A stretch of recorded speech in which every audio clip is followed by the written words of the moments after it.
Hi കൂട്ടുകാരെ, ഞാൻ ഇന്ന് നിങ്ങളെ ഒരു കൊച്ചു പ്രാർത്ഥന പഠിപ്പിക്കാം കേട്ടോ. ഈ പ്രാർത്ഥന കേൾക്കുമ്പോൾ ഒരുപക്ഷെ നിങ്ങൾക്ക് ചിരി വരാം.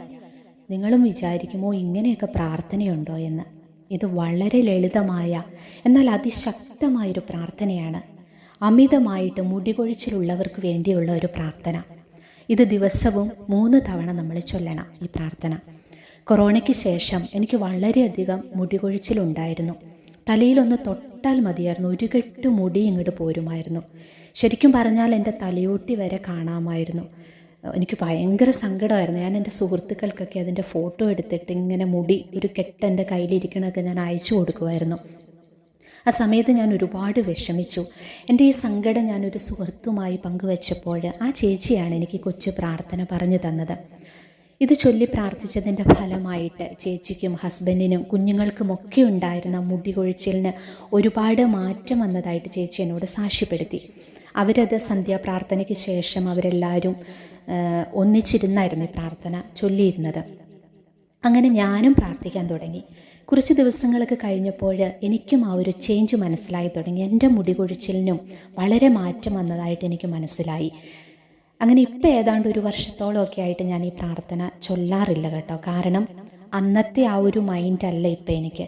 ഇപ്പം ആത്മീയമായിട്ട് കുറച്ചുകൂടിയൊക്കെ വളരണമെന്ന ഒരാഗ്രഹമൊക്കെ മനസ്സിൽ വന്നതോടെ ബാഹ്യമോടികൾക്ക് ഉള്ള പ്രാധാന്യം അങ്ങനെ ഇപ്പം അത്ര നൽകാറില്ല. അതുകൊണ്ട് മാത്രമാണ് കേട്ടോ ഈ പ്രാർത്ഥന നിർത്തിയത്. വിശുദ്ധ പത്രോസ്ലിഹായുടെ 1-ാം ലേഖനത്തിലെ 3:3-4 വചനം: ബാഹ്യമോടികളായ പിന്നിയ മുടിയോ സ്വർണ്ണാഭരണമോ വിശേഷ വസ്ത്രങ്ങളോ അല്ല നിങ്ങളുടെ അലങ്കാരം, പിന്നെയോ ദൈവസന്നിധിയിൽ വിശിഷ്ടമായ സൗമ്യവും ശാന്തവുമായ ആത്മാവാകുന്ന അനശ്വര രത്നമണിഞ്ഞ ആന്തരിക വ്യക്തിത്വമാണ്. ഈ വചനം എൻ്റെ ഹൃദയത്തിൽ സ്പർശിച്ചതിന് ശേഷം അങ്ങനെ ഒത്തിരി മുടി വേണമെന്നൊരാഗ്രഹമൊക്കെ മനസ്സിൽ നിന്ന് പോയി. ഇപ്പം ഞാനങ്ങനെ കെയർ ചെയ്യാറേ ഇല്ല. മുടി കൊഴിയുന്നുണ്ടോ അങ്ങനെയൊന്നും ഞാൻ നോക്കാറ് പോലുമില്ല. ഇപ്പം മുടി വളരുന്നതിനനുസരിച്ച് മുടി അങ്ങ് മുറിച്ച് കളയും. ഇപ്പം എനിക്കങ്ങനെ ഒത്തിരി മുടിയൊന്നുമില്ല, കുറച്ച് മുടിയേ ഉള്ളൂ. നിങ്ങളിൽ ആരെങ്കിലുമൊക്കെ മുടി കൊഴിച്ചിൽ മൂലം വിഷമിക്കുന്നവരാണെങ്കിൽ ഇന്നു മുതൽ നിങ്ങൾക്കും ഈ പ്രാർത്ഥന ചൊല്ലിത്തുടങ്ങാം. പ്രാർത്ഥന ഇങ്ങനെയാണ്: ദൈവം തന്ന മുടിയിഴകൾ ദൈവമക്കൾക്ക് അഴകായി തഴച്ചു വളരുവാൻ കൃപയുണ്ടാകണമേ. അമ്മേ മരിയെ തഴുകേണമേ. നരയും താരനും മാറട്ടെ. കൊഴിയാതെന്നും മുടിയിഴകൾ അഴകോടെന്നും വളരട്ടെ. എന്ത് രസമാണല്ലേ ഈ പ്രാർത്ഥന കേൾക്കാൻ. എനിക്ക് വലിയ ഇഷ്ടമായിരുന്നു കേട്ടോ ഈ പ്രാർത്ഥന. പക്ഷേ സിമ്പിളായ വളരെ കുഞ്ഞൊരു പ്രാർത്ഥനയാണിത്. പക്ഷേ ഇത് അതിശക്തമായൊരു പ്രാർത്ഥനയാണ്.